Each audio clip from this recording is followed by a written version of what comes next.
This next video in our Garden Talk series is about dealing with the weather here in the Northwoods, what to plant when, and ways to expand the gardening season. My name is Nancy Scholes. The other day my husband and I figured out that between us we have 134 years of gardening experience. So I'll be one of the 4 garden mentors this year, so if you have any questions, one of us can certainly help you. As soon as the soil can be worked, some plants can be started by seed very early in the season. These packets say 45 degrees is not too early. And onions are really tough. They say the best fertilizer for onions is snow. Some other things need a little bit warmer soil temperature. These need 50 degrees. Lettuce, you don't want to plant before 60.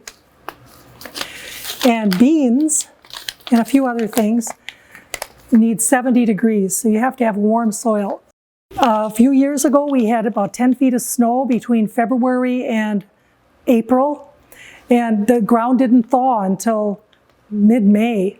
The snow didn't melt until mid-May, and the soil was very cold. But I planted my beans around Memorial Day weekend like usual. They rotted in the soil. I planted 3 more times before they finally germinated in mid-June. Now we use a garden thermometer. That's very helpful, more scientific than just when the soil is warm, you know. Memorial Day weekend is usually warm enough to plant and transplant just about everything. However, what if you plant and you have little babies up a couple inches and frost threatens? What do? Well, the traditional thing to do is throw a cloth over it, a sheet or a lightweight blanket. Another thing is to mulch. An inch of hay or leaves or something on top of baby plants will hold the soil's temperature, the warmth in. It's wonderful. Even better, you can buy frost cloth. It's very lightweight, fluffy, and 70% of the sunlight can get through that, and rain can also get through it. You can order this if you're interested. A lot of the garden centers would have it, but you can order it online too. Frost cloth, it's got other names, row cover, floating row cover. The nice thing about this is that you can just drape it on your plants, weight it down with a few bricks or rocks so it doesn't blow away, and you can go away and just leave it. It'll protect from frost, and like I say, it won't get too hot under there. It'll let light and a little bit of air and water through. And a frost cloth is probably good for down to mid to high 20s, depending on the type you get. Don't ever use a flexible plastic, though, on top of plants unless you can assure that they aren't going to be touching, because the frost will go right through plastic. Another thing, sorry, I couldn't find an unused one. This has seen about 8 seasons. This is a wall of water. It's a row, a circle of 2-inch tubes that hold water. It's about 18 inches diameter, 18 inches high, and it's wonderful. They cost about $7 now, but you fill these little tubes with water, and this will cover 1 or even 2 tomato plants, or a hill of squash, cucumbers, melons. And you can also go away and just forget about this, because it'll protect from cold, it'll let the sun in, it'll let the rain in. These are really nice. For people who aren't living real close to their garden beds, something that you can go away and forget about might be good, like a frost cloth or the wall of waters.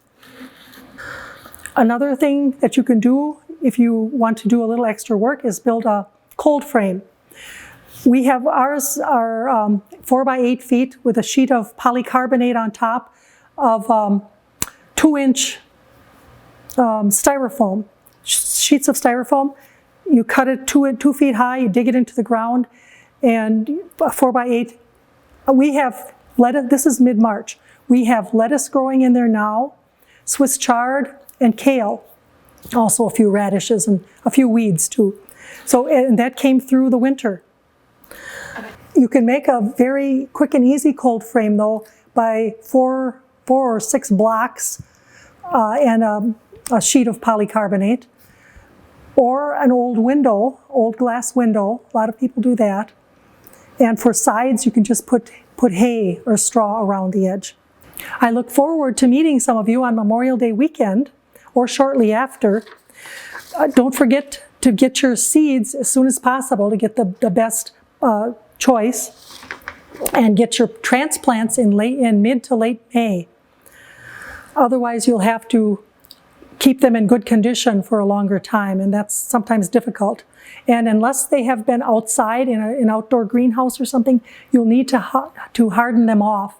Expose them little by little to the sun and the cold weather and the hot weather and rain and things like that. 15 minutes one day, the next day a half an hour. So, and don't forget to bring a trowel, some sort of a hole, and a watering can. And also gloves and a kneeling pad are good. I am thrilled to be able to help people learn to enjoy gardening.